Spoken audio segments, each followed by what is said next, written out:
फरमायो त मन सल्लल्लाहु अलैहि वाहिदन सल्लल्लाहु अलैहि अशरतन। साईं फरमायो त जेको मूं ते हिकिड़ो भेरो सलात थो पढ़े, फरमायो जेको हिकिड़ो भेरो सलात थो पढ़े सल्लल्लाहु अलैहि अशरतन, अल्लाह जल्ल शानु उन ते 10 भेरा सलात थो पढ़े। सवाब त ॾिसो।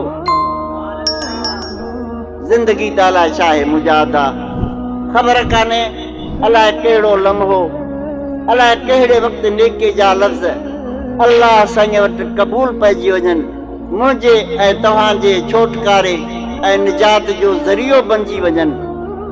केॾो वॾो मुस्लमान जे लाइ अल्लाह साईं अजर ऐं सवाब कमाइण जे लाइ अल्लाह साईं केॾा ज़रिया बनाया आहिनि। फरमायो त मन सल्लल्लाहु अलैहि वाहिदन, हिकिड़ो भेरो मूं मोहम्मद ते सलात पढ़े सल्लल्लाहु अलैहि अशरतन, अल्लाह जल्ल शानु उन ते 10 भेरा सलात थो पढ़े।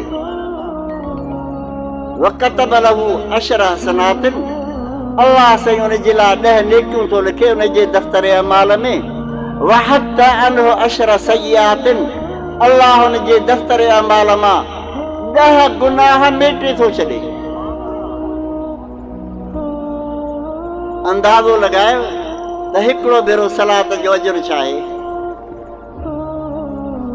हिकिड़ो भेरो सलात पढ़ण जो अजर सवाब छा आहे।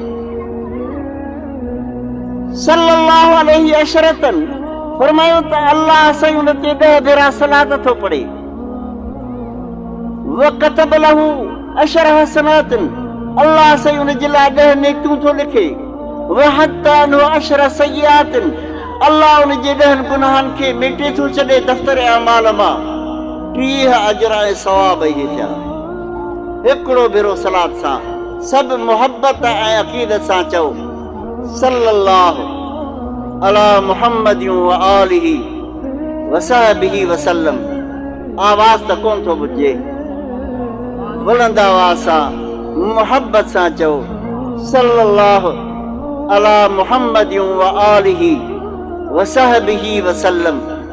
पहिरियों जेको मूं तव्हांखे सेखारियो सुभान अल्लाह व बिहम्दिही, सभु चओ बुलंद आवाज़ सां सुभान अल्लाह व बिहम्दिही सुभान अल्लाहिल अज़ीम, सुभान अल्लाह व बिहम्दिही सुभान अल्लाहिल अज़ीम, सुभान अल्लाह व बिहम्दिही सुभान अल्लाहिल अज़ीम। सल्लल्लाहु अला मुहम्मद